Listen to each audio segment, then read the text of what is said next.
Well, boys, looks like you started the fun without me. You're all sick. Every last one of you. We're going to need a bigger gun.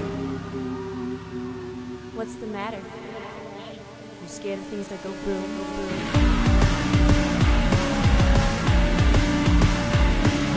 Give me one goddamn reason why I shouldn't blow your goddamn brains all over that goddamn wall. This is a very special episode of Double Feature. My name is Eric, and returning to the show today is Michael Kester Hey, glad to be back. Happy to see everybody. to answer for Ghostbusters. What? What do you mean answer? Oh yeah, that's right. We got some emails about. See, apparently you don't get these messages. I don't. I don't know. I've been bombarded this week with people who usually I save this for the year end, which means it's not that important, so I forget about it and we never talk about it. Yeah. See, I get bombarded with Facebook friend requests. So these people want to be your friends? They want to be people my are yelling friends, at me yeah. about Ghostbusters? Yeah, that's the difference You between said you it. and I. You came on our show and you said something that I still find no fault in. Okay. I said something about Ghostbusters being popular. I'm now going to recap an event that's recorded, which means I can't possibly be right. Okay. You know what I mean? Someone's going to listen to that and be like, that's not what you said at all, you know? Uh-huh. But I believe I said something to the effect, for the people who are too lazy to go listen to it, to the effect of Ghostbusters, which I think was popular or whatever. And you were skeptical about it. You said, you know what? I don't really know if that was popular when it came out.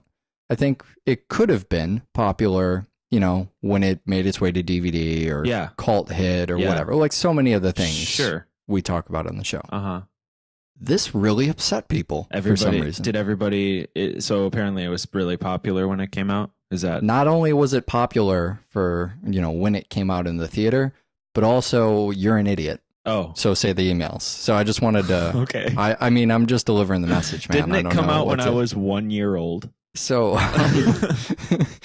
Also, you have no right to have a show on the internet. I mean, I just want. And I'm unsubscribing as well. All right. And I'd want my donation back. Here's what I'm going to do is I'm going to bring a 1 year old onto the show and I'm going to let people call in and just rip it apart. Just make fun of that 1 year old baby. Yeah. That's what I want to see right now. I mean, we were trying to be skeptical on the show. We didn't have the information. We asked some questions. We go, you know what?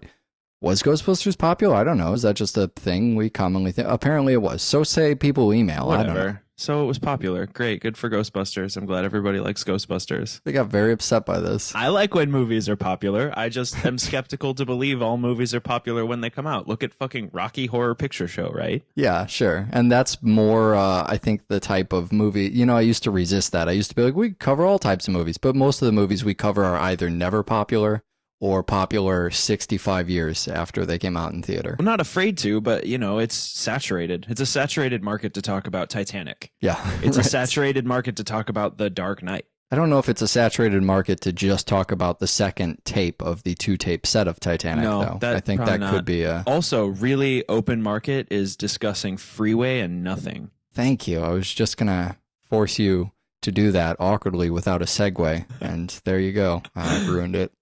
Anyways, we're going to spoil those two films, and I'm going to talk about chapters. And now I'm talking about chapters, and now you know there's chapters. Yeah, so you can skip Freeway and go to nothing, because that's what comes after Freeway. Or you can skip nothing and go to the end. I'm sorry, I'm not going to be able to get through this without laughing. All right, so now that we've talked, the reason I talk about chapters every time is because I assume that no one listens from week to week. That every single week we purge our entire listener base because you say something about Ghostbusters.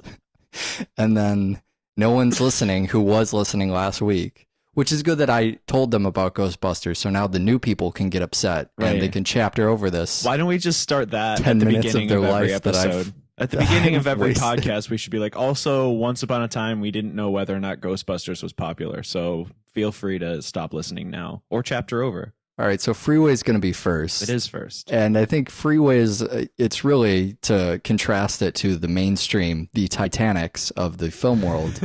I think Freeway is a perfect fucking thing for us. Oh, yeah. I mean, it's a million things going on at once, and I feel like when you watch it, especially now, you're not really sure what the hell it's doing. Yeah. It's just this crazy, weird movie, and it's not... It doesn't look like it's trying to be weird at all. Right. Well, what was that? It reminds me really heavily, probably obviously, of that Nicole Kidman movie we did, whose name I can't remember. To Die For? Yes. Yeah, sure. I mean, obviously there's the Elfman connection, but other than that, I think there's just a lot of... And who is that? Dan Hadia, I think, who plays the detective in this? Yeah. I think he was in To Die For as well, wasn't he? Yeah, he was. So I think that Freeway is one of those films that really knows what's going on with itself and forgets to let the rest of the audience in. Sure. But I think that's what works. Yeah, I think when you see Freeway now, I mean, for me, you have this Robert Crumb opening credits thing. You have the Little Red Riding Hood thing. And we talked about, I think we talked about Robert Crumb. We talked about Fritz the Cat, but I don't remember why. Super Beasto, right? Yeah. Wasn't that the idea? I think so, yeah. Subversive cartoon type of idea. Uh-huh. And I feel like the stuff we did for Super Beasto is, for me, what informed Freeway. To think about Robert Crumb writing Little Red Riding Hood, doing the cartoon for Little Red Riding Hood. Okay, now we have kind of a trashy 90s retelling of this story, and having that inform everything else that goes on, I can kind of, shoehorn it into that narrative if I have to. It helps it make a lot more sense for why is this movie so weird, what's happening here. Yeah. But also, I think, I always forget it's the Danny Elfman score until it starts. Right. I mean, that's weird too, isn't it? He had a kind of strange period in the late 80s when To Die For came out, or maybe that was the 90s. I think it was 94. Yeah.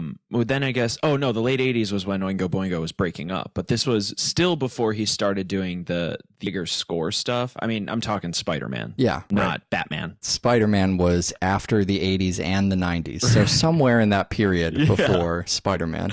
All time from now on will be known as before Spider-Man and after Spider-Man. So he did these scores that had instrumentation that wasn't always typical of, movie scores. Yeah, right. I mean, I am going specifically To Die For because that was the one with the fucking scary guitars and shit. Sure. But it still feels the same in this one. Yeah, I think that's probably one of the biggest parallels with To Die For is the score that, I don't want to call it out of place, but it became in place because of Danny Elfman. Right. Because of these films that were coming out at the time. Yeah. This is a real rarity for him because this is still that choir era. Yeah. But it's the choir era and it's not Burton. I think that alone makes it a rarity because we have a Beetlejuice or an Edward Scissorhands type score for a movie that's not Tim Burton-esque at all. There's nothing Tim Burton about this film. Not even a little. But it's also distinct in having those guitar sounds and those sounds, the stuff that separated this and To Die For and a few of these other films and TV work he was doing from the Tim Burton stuff. Right. Just a way to kind of go, okay, this is what my work feels like outside of a Tim Burton movie. Well, this is what my work feels like inside of Oingo Boingo. Yeah, sure. Yeah, I guess somehow growing out of Oingo Boingo and really making the post-Spider-Man transformation. Right. Let's say. Yeah. God, I hate that that's a line in the sand we've drawn. Matthew Bright is the director of this. Matthew Bright calls his movie an artsploitation film, which I thought you would enjoy. I do really enjoy that. It sounds like something we made up. Yes. I just wanted to point out that other people take words and add exploitation to the end. That's not just... It's not just mexploitation and carsploitation. Do you know, let's have another moment of Ghostbusters ignorance here for people to write in about. Matthew Bright and Oingo Boingo. Do you know what was going on there? I don't... Was he in Oingo Boingo? Was it the early Oingo Boingo? I don't think he was in Oingo Boingo. I know he... Because Oingo Boingo was something before it was Oingo Boingo, wasn't it? It was... Well, Oingo Boingo, when it began, was originally the Mystic Knights of the Oingo Boingo, which was a weird... It was kind of like a reality band. They... Okay, so here we go. We're going to tie some double feature shit together. Remember when we did Confessions of a Dangerous Mind? Absolutely. Mystic Knights of the Oingo Boingo was a regular on the Gong Show. Ah, it's all coming together. And from there, they became a real band. And they just dropped the Mystic Knights of the and became Oingo Boingo. But I have a feeling he knew those guys from back then. Because I know he grew up with Richard Elfman and with Danny Elfman. Right. Yeah, but he was never actually in the band. Or, he probably got comped into their shows. He was that guy we talked about on Scott Pilgrim that is always just around your band, but isn't really in the band. He was the young Neil of Oingo Boingo. Because Matthew Bright also was the writer for Forbidden Zone, which Richard Elfman directed. Danny Elfman worked on. Yeah. And I think, for someone who's completely new to directing with this movie, there's a lot of things that are pretty ambitious, maybe out of ignorance, to be honest. I think Matthew Bright would probably agree with us on that. But things like, these driving scenes they're doing. Yeah. I mean, they're really in a car. Right. That's the hardest fucking way to do that. Yeah, but it's also, believe it or not, Eric, it's the way to make it look the best. It's in the camera. You can't If you're going to have, actually, I would argue that the other option is to do what they do in Natural Born Killers, but I mean, we all know that that's going to be my favorite option anyway. Sure. Where they put them in a car and then project old 1920s footage of cars driving behind them. We saw that on Pulp Fiction as well. Yeah, that kind of stuff. I mean, if you're going to fake somebody being in a car, go all the way. Yeah, embrace it. I think that's something we talk about on Double Feature all the time is if your shit's going to look like shit, make it look like shit on purpose. Yeah, right. So they go the other way where, you're driving and your director has to be in another car watching you act out scenes. The actors are responsible for a lot of stuff on their own. I don't know, they pull the windshield out or something. I'm not exactly sure what the rig looks like. Right. There's so many different ways we've come up with to shoot a driving scene because there's such colossal pains in the ass. And Freeway does it by having actors in a car. Yeah.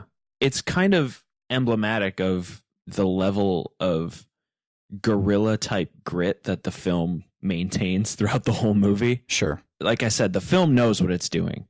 It's going really hard to make it this movie that it knows it is. And stuff like the driving is what probably gets overlooked by the average viewer. You're talking about something like authenticity. Yeah. Well, I guess what I'm talking about is artsploitation is what I'm talking about. Okay. All right, sure. There's another shot too. There's a really long take of them talking when they take a break from driving. I mean, I guess I feel like the whole portion in the beginning of the movie, all of the freeway stuff and, getting in and out of the car, that's just chocked full of stuff that kind of screams first time director trying a bunch of scary, risky things. And I think really in almost every single case, in every case I can think of, they pay off. Yeah. But then there's some promised guarantees, like these actors. You mentioned this last week. There's so many different people in this movie. There really so many bizarre different people. Yeah. Amanda Plummer is in this film. Right. I think probably most recognizable for Pulp Fiction. Yeah. Is that fair? I definitely think Pulp Fiction is, at least on our show. Those are the only films I'm going to consider have ever been created. I think on our show, we've done more Amanda Plummer movies than there even are. Because she was in $1 Million Hotel. She's in The Prophecy. There's a couple of those actors that have, I mean, all of these guys, maybe we've just done too many movies at this point. I think all of these guys have been on our show at some point. Yeah. There's the actress that plays Mrs. Sheets. She was in Edward Scissorhands. Yeah. And then Dan, I mentioned, who is also in Mulholland Drive, and I think he's in Clueless. He's a cop. He's always a fucking cop. Except when he was Nixon. Did you ever see Nixon? Really? Let's talk about a movie that's not on Double Feature for a second. Oliver Stone did this movie called Nixon. I think it was about the same time that this was going on. Oliver Stone served as an executive producer for this movie. I think that's probably how a lot of these actors were landed for the film. But he cast him in Nixon, and I think he was also the one who helped cast Kiefer Sutherland. Huh. Kiefer Sutherland we saw in Dark City, and I think I was watching 24 a lot at some point while we were doing the show. But really well known for that. You want to talk about television. And I feel like he brings it in this movie too. He's almost too good. Like, I believe that he is a counselor at a school for boys. Every time I watch this movie, I refuse to believe he's a killer. He's really endearing and really sincere when he needs to be, but he's fucking evil and disgusting when he becomes that. There's no reason to ever really feel bad for him or to get behind him. Right. I do, just because he's good. It's not until he starts whispering, "You're going to have to let me in," that I go, "Oh, yeah, wait, kill." He actually talks me back out of it. Yeah. They get back in the car. Maybe there's just some safety about the car. I don't know. It shouldn't be. That's where the danger is. But he talks me right back out of thinking he's a psychopath. And that's not even his biggest sell in the movie. Right. He lives through getting shot. Yeah. What's the quote? A whole bunch of times, I believe. Yeah. And then spends the rest of the movie, as the monster who was resurrected too many times. That's his big sell in the film. I think that his other strength as a character, or at least maybe in the writing, is that Vanessa is such a weak. Her background paints her as such a weak character. Sure. And such a sheltered character that she gets upset about something that you and I might give somebody the benefit of the doubt for. Like what kind of thing? Well, I mean, so she's in the car and he starts saying some creepy stuff and she's all defensive about it. And immediately. You and I might just be like, chill out. He's just trying to be a psychotherapist or whatever. Sure. Calm down. You're not aware of what psychotherapy is, so perhaps let the world happen to you. Yeah. And it's not until he's, halfway up her pants. Until he's doing sex to her dead body. Right, doing sex to her dead body. I love that, too. Yeah, it's not until then that I want to do sex to my dead body.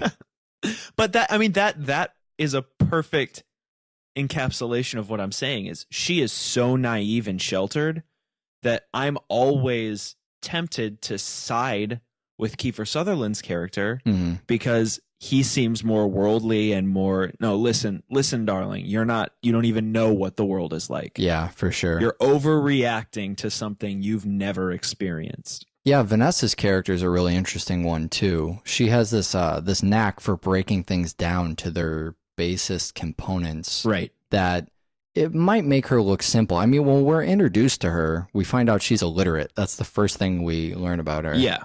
And this is an actress that, you want to talk about the movie in retrospect. This was before she did Legally Blonde. Yeah, this was before she was the poster child for dumb. Yeah, right. And it's a movie that's sandwiched. I mean, I guess it's like a year after Clueless came out. Sure. And so it's probably fitting into a part of people's brains that's tapped into at least a little bit.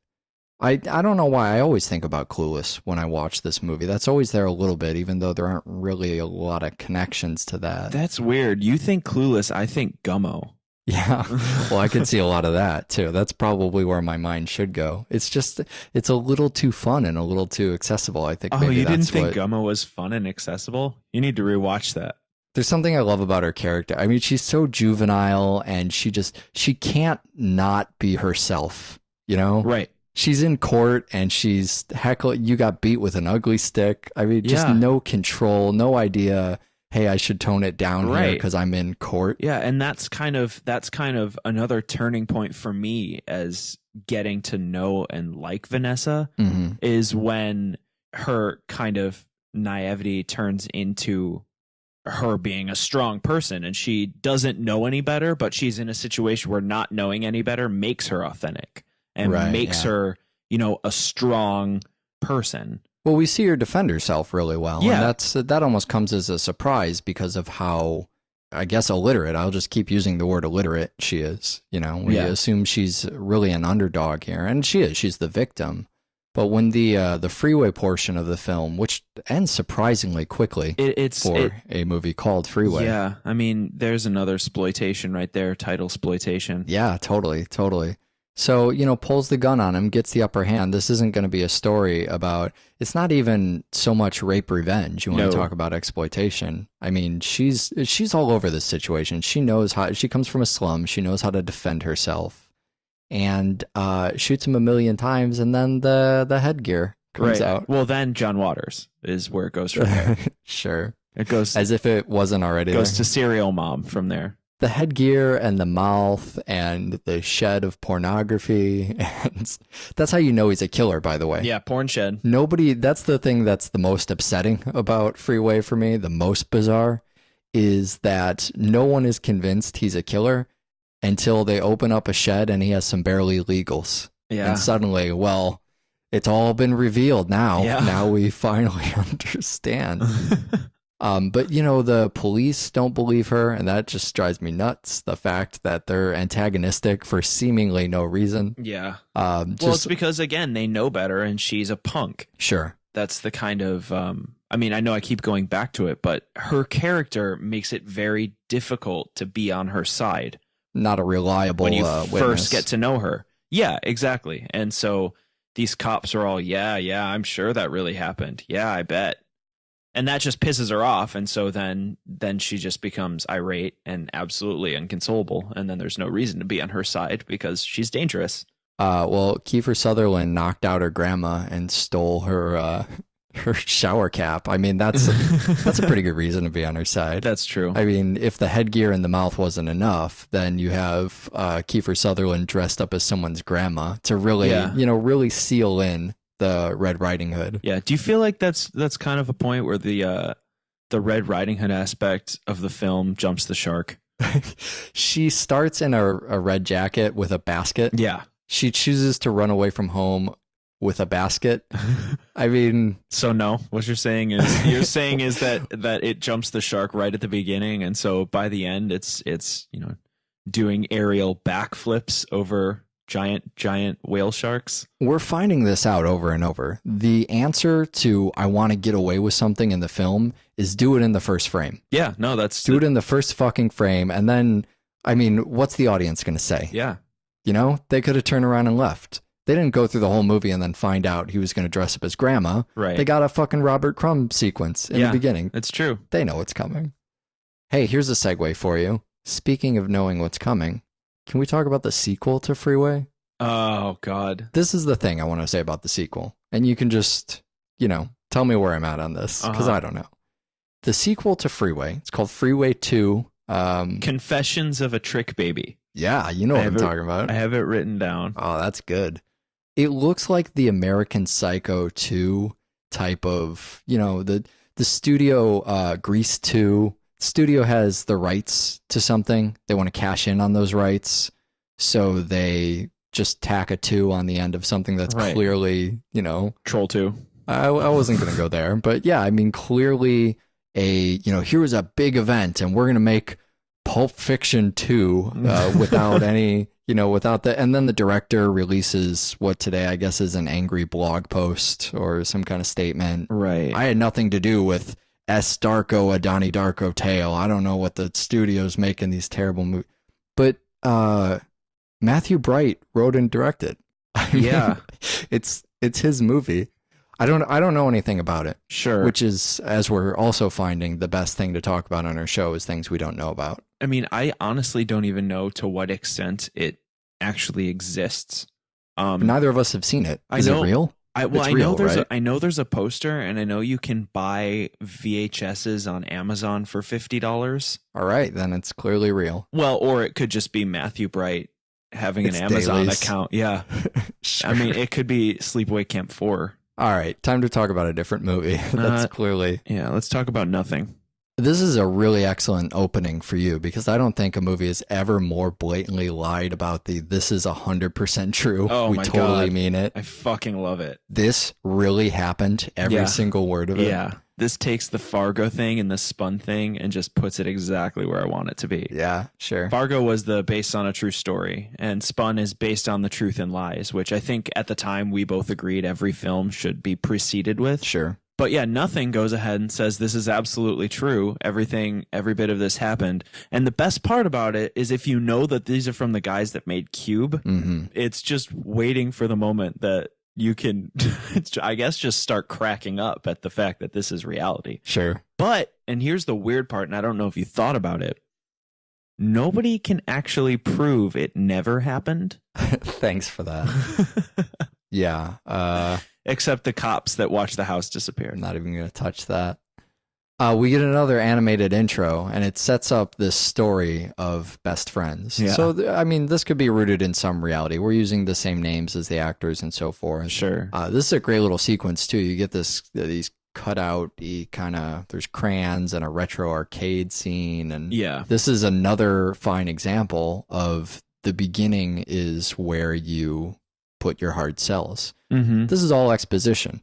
Yeah. I mean, you will basically tolerate any amount of exposition in the beginning of a movie. Sure, before the title. Yeah. I mean, if science fiction films all the time will literally just write a fucking paragraph and tell you in the year 2063 after nuclear fallout when dogs have overrun the earth and man is you know what I mean? And you just go, oh, okay. Well, it's fucking Star Wars. Sure, that's also true. It's the fucking Star Wars thing where George Lucas had to drop out of the Directors Guild because he wanted to put text before the fucking credits or whatever.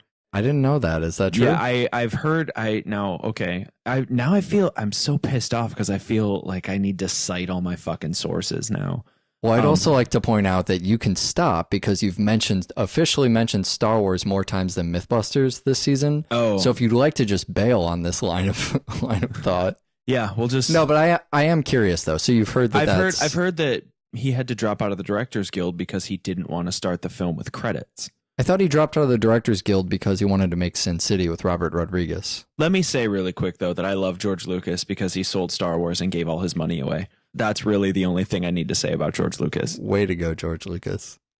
So we're still in a science fiction film here. Oh yeah, it's a really interesting concept too because I think a lot of science fiction is about the world implications of a device. Sure. You know, we look at The Matrix. We did The Matrix on the show. That's a great parallel for this movie too. Yeah, one simple thing and how it's affecting it. It's a story about Neo and how he's being presented the truth about the world. And it changes what you think about the entire world. Right. Well, and it unfolds backwards. I mean, you are immersed in the idea, and then you have to figure out how it works, why it works, and what the use of that is. So if sci-fi is set in our world, we even have to do that with superhero films. Mm-hmm. Like Spider-Man. You know, yeah, they have to go, well, if Spider-Man is a real thing, here's how he exists in your world. The audience demands to know how there could be. How does Christopher Nolan make Batman realistic? Because he has to live in our world. And I think the other thing a lot of science fiction does is it just tries to brush under the rug, ignoring the implications on the world that this would have. Right. You know, if this person was real, if this power was real, how would society even exist? Right. Nothing is a movie that doesn't attempt to do either of those things. It doesn't care at all about that. Nope. It really just lets you focus on the characters. You know, it's creating a world that only, by definition, involves these two people. So it doesn't really matter. We don't have to sweep it under the rug, and we don't have to figure out what it does to the world.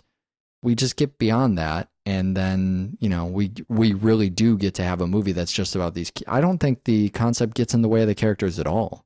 No, I think that the thing about the troupe of people that make this film and make Cube is that they approach science fiction from a very different place than somebody like the Wachowskis did with The Matrix.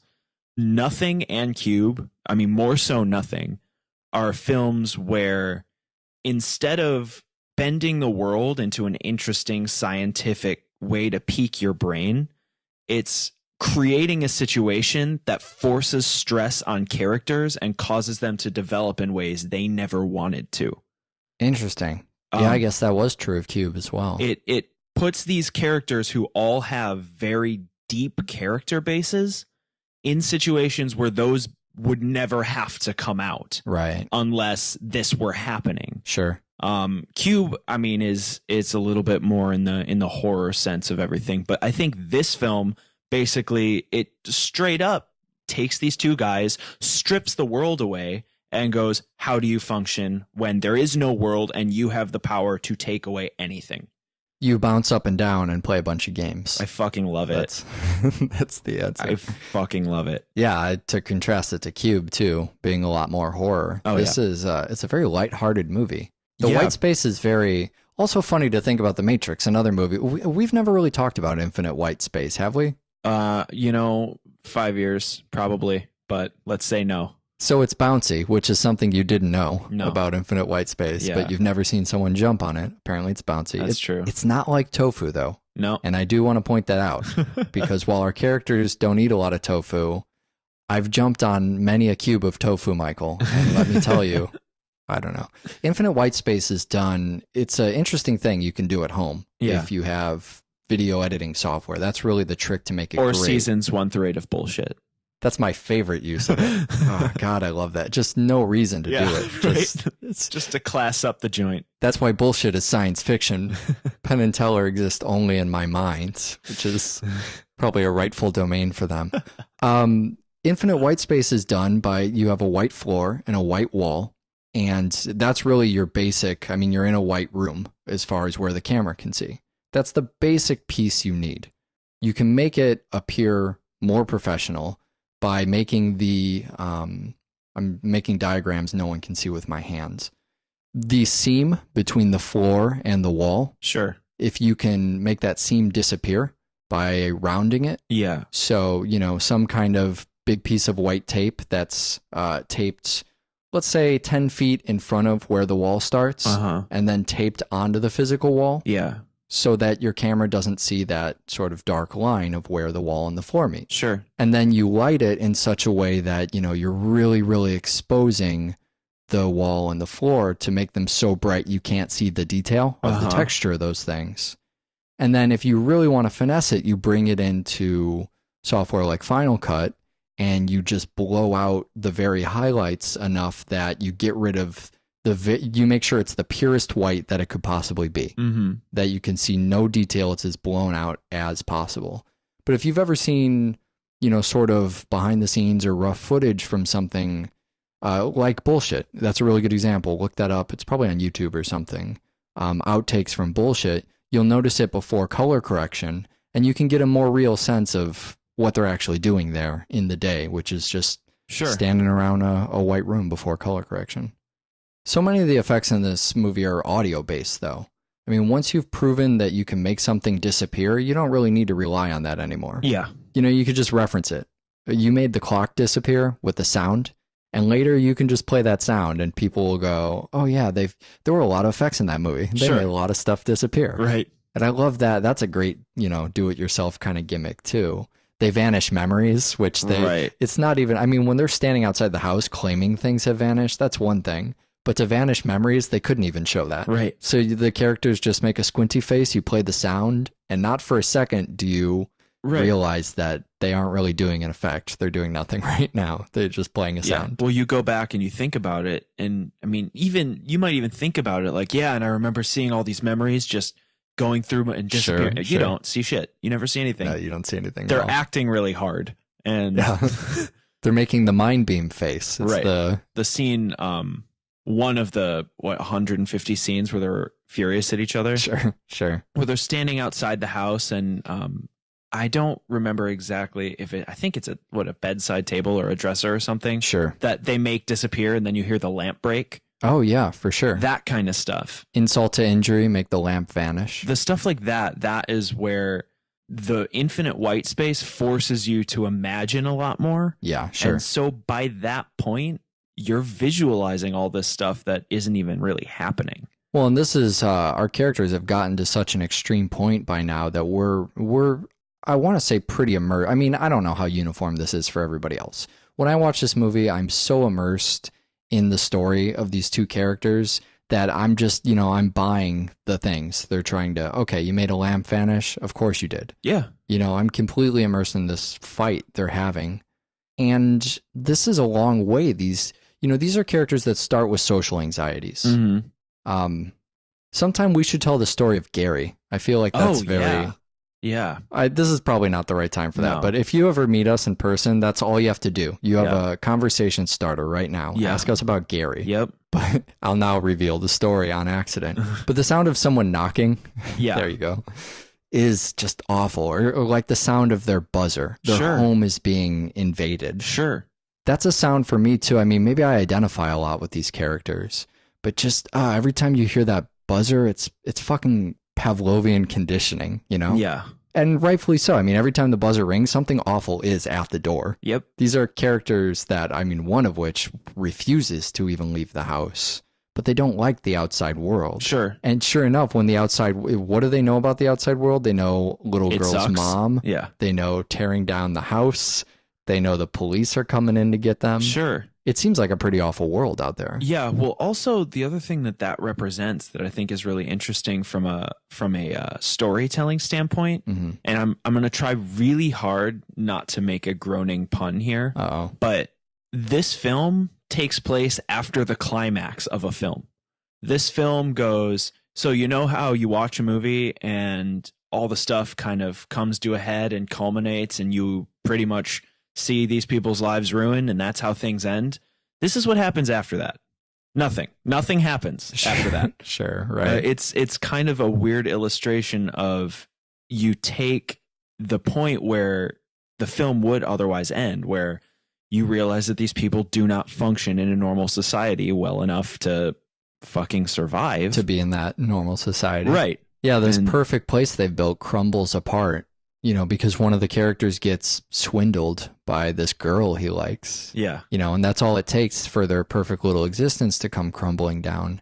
And so this lets us tell a totally different story. We don't want to tell a story about how the character was swindled. Mm-hmm. We want to tell a story about the mental fallout he has after that both of these characters have. Mm-hmm. And that's a completely, I mean, then we don't have to deal with the anxiety as an audience as much. Right. We get to play around in that, you know, the way they adventure immediately after that, the childlike innocence of that, the tinfoil homemade gear, and one character's all in red, the other's all in blue. They have a samurai sword. Yeah. They have a fucking pillow fight. You know what I mean? Just this kind of, things are very simple in their minds. Yeah. They want to go to a happy place. Yeah. After all of the terror that's existing there. That's an interesting thing we don't talk about a lot as far as escapism in films, but sometimes things are going shitty in your life and you lose your job because your girlfriend steals all your money.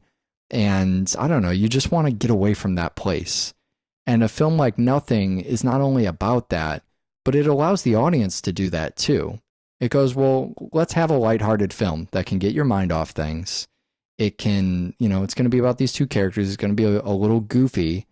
And anything you learn in that process is still done in a pretty lighthearted way. Right. You know, we're seeing that we can identify immediately. These characters live in the real world. They have problems that maybe the audience identifies with. Mm-hmm. And then it just all stops. It all goes away. And it lets them kind of mentally deal with that. Yeah, but that also ends up bringing up these problems that they, again, like I said, wouldn't have had to face before about, you know, the depths of their relationship with each other and what they really need to be happy. And at the end of the day, it turns out that what they need to be happy is heads. Yeah, right. Yeah, I'm not even sure the answer to the question. Right. But bringing those things up makes it more than escapism, too. It's a level beyond that. We talked about My Neighbor Totoro being this kind of fantasy world that you just play in and there's no villains and, you know, it's a retreat. But this isn't solely a retreat. It does kind of start, especially towards the end, to invite you back into reality. To say, would it really be so good if you could just make all these things vanish? Right. You know, they deal with a lot of serious concepts too, in just as far enough to get the audience working on them. Things like isolationism. Yeah. Or blocking out bad memories. Yeah. You know, the memories he blocks out, his parents making him wear a dress or putting his head in the oven. And they're all treated with this Pee Wee Herman kind of sensibility. Right. And they start slowly with that. They start with hating away the fact you're a poor artist. Sure. And let's test this mechanic. And I mean, I think about that and I immediately go, well, that's a great idea. If I could here we are back in the Matrix conversation. If I could just believe I was a great artist, I mean, that would be fantastic. Yeah, I'll take that. But it's different than that. It's not caring that you're a bad artist. I think. Well, and in practice, I mean, that's probably not a great idea. No. You're going to make more art, but you're going to have less inhibitions, I guess. Sure. But you might never find what you're good at. Exactly. That's the thing is I think that part of the strength of being a person and not having the ability to forget things about yourself that you don't like is that if you can just pick and choose what about you accept, at the end of the day, you're never going to realize what makes you happy and what kind of a purpose your life can lead. Sure. Think about it in terms of longevity. You think about when you're 5, you want to be, you know, an astronaut. And then when you're 10, you want to be a fireman, and et cetera, et cetera. And if at any point you just forget that you can't be that, you're going to want to be an astronaut your whole life. Sure. And removing outliers, none of those people become astronauts. Yeah, nobody ever becomes an astronaut. So what do? They throw away their lives, you know? Well, and then, and you know, there are people who will say, you know, believe in your dreams. You can be anything you want. Well, what happens when you're 80 and you can't? Sure. I mean, at what point do you throw your hands up and go, whoops, failed that life. Right. I'll get it better next time. Not so much. You fucking blew it. So it's good to know when you're blowing it. I mean, it's good to be able to sense that. It's not just life dreams, though. I mean, they're doing that with all facets of, Andrew hates away the memory, and that gives him self-confidence, and we get to toy with that idea. If you could just forget certain memories, leave them in the past, would that be for better or for worse? And we're also seeing character development through the sci-fi mechanism too, which I like a lot about that. We see Andrew become more confident because of the mechanism. Mechanism's not just there to get asses in seats. It actually helps the character develop, and it helps their relationship develop as well. I mean, that's the relationship is entirely responsible for steering the plot. Yeah. And so Andrew becoming more confident is kind of what starts this. They hate away being mad at each other. Hating away being mad at each other, which turns out is something you can actually do. That you don't need a sci-fi power. You could just, I believe, forgive and forget, that's called. It allows you to have that exercise as well. I mean, if you wanted to make this a metaphor, you could create your own metaphor about this. We're talking about the same thing people do with different forms of escapism, with chemical escape, with being drunk, right? Life is bad. You hate it. You're having a rough time. You turn to alcohol. It helps you dull the pain. It helps you forget that you're a poor artist. Right. It helps you forget your fights. It helps you forget that you're a pedophile. It helps you forget you're a pedophile, I guess. After you say that would be a good point to remind everyone we don't drink, and this is not a self-narrative. Just want to keep everybody on the same page. Very true. But so it's not just saying, okay, well, what if you had this power? Would this be a good idea? I mean, that's kind of a fun but useless errand until you start going, well, really what we're talking about is just being able to forget things. And is it better to forget? Is it really better to undo and to regret and to say, man, I wish it wasn't like this, and to have it another way. Right. And using this science fiction mechanism allows people to play that game in a way maybe they haven't before. Yeah, we have a website. That would be, what is that? Doublefeatureshow.com. Doublefeatureshow.com. That's true. We can't get doublefeature.com. Still not happening. I added a cool thing to the site. Okay. Which will probably break it and I'll probably remove it at some point. Okay. But if you scroll down to the bottom of the page, it automatically loads content that you would think would be there. Yeah, it's an infinite scrolling. Some mad 2012 magic, man. Yeah, I know. It's really, the site doesn't get updated as often as it should. I'm sorry. Yeah. It's more like mad 2010, I think. Yeah. I don't know when infinite scroll was invented. Not important. What are we doing next time? Well, next time we are going to do Spy Kids 2 and Gremlins 2. It's about time we got back to that. I've wanted to see Gremlins 2 since we did Gremlins. What do we do Gremlins with? Let's not talk about that this week because I suddenly remembered and I'm embarrassed, and I hope people forget by next week. Well, I have some insights on Gremlins 2 because I actually got to see Joe Dante screen that bitch. Oh, awesome. Do you have any insights about Spy Kids 2? I've seen Spy Kids 2 more times than I've seen Gremlins 2. Wasn't Spy Kids 2 the movie that got George Lucas kicked out of the Directors Guild? Watch more fucking film. Bye. Well, boys, looks like you started the fun without me. You're all sick. Every last one of you. We're going to need a bigger gun. What's the matter? You scared of things that go boom, boom, boom?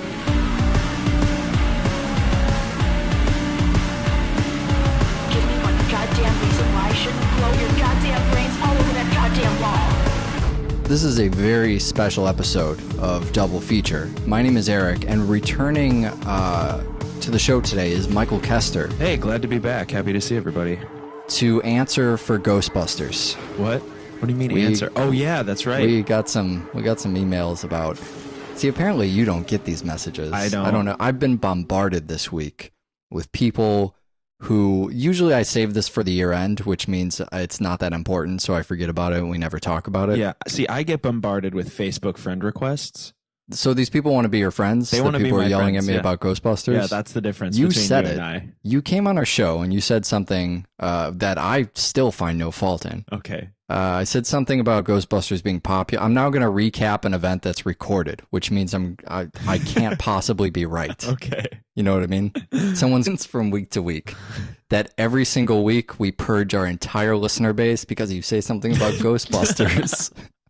And then no one's listening who was listening last week. Which is good that I told them about Ghostbusters, so now the new people can get upset and they can chapter over this. Why don't we just start that 10 at the minutes beginning of their every life that episode? At the beginning of every wasted. podcast, we should be like, also, once upon a time, we didn't know whether or not Ghostbusters was popular, so feel free to stop listening now or chapter over. All right, so Freeway is going to be first. It is first. And I think Freeway is, it's really to contrast it to the mainstream, the Titanics of the film world.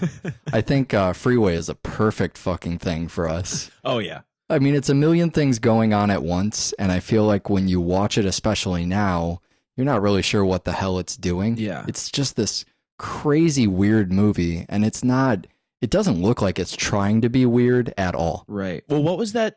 It reminds me really heavily, probably obviously, of that Nicole Kidman movie we did, whose name I can't remember. To Die For? Yes. Yeah, sure. I mean, obviously there's the Elfman connection, but other than that, I think there's just a lot of... And who is that? Dan Hadia, I think, who plays the detective in this? Yeah. I think he was in To Die For as well, wasn't he? Apparently it was. So say people email. Whatever. I don't know. So it was popular. Great. Good for Ghostbusters. I'm glad everybody likes Ghostbusters. They got very upset by this. I like when movies are popular. I just am skeptical to believe all movies are popular when they come out. Look at fucking Rocky Horror Picture Show, right? Yeah, sure. And that's more, I think, the type of movie, you know, I used to resist that. I used to be like, we cover all types of movies, but most of the movies we cover are either never popular or popular 65 years after they came out in theater. I'm not afraid to, but, you know, it's saturated. It's a saturated market to talk about Titanic. Yeah. It's a saturated market to talk about The Dark Knight. I don't know if it's a saturated market to just talk about the second tape of the 2-tape set of Titanic, though. I think that could be a... Also, really open market is discussing Freeway and nothing. Thank you. I was just going to force you to do that awkwardly without a segue, and there you go. I ruined it. Anyways, we're going to spoil those two films, and I'm going to talk about chapters. And now I'm talking about chapters, and now you know there's chapters. Yeah, so you can skip Freeway and go to nothing, because that's what comes after Freeway. Or you can skip nothing and go to the end. I'm sorry, I'm not going to be able to get through this without laughing. All right, so now that we've talked, the reason I talk about chapters every time is because I assume that no one is going to listen to that and be like, that's not what you said at all, you know? Uh-huh. But I believe I said something to the effect, for the people who are too lazy to go listen to it, to the effect of Ghostbusters, which I think was popular or whatever. And you were skeptical about it. You said, you know what, I don't really know if that was popular when it came out.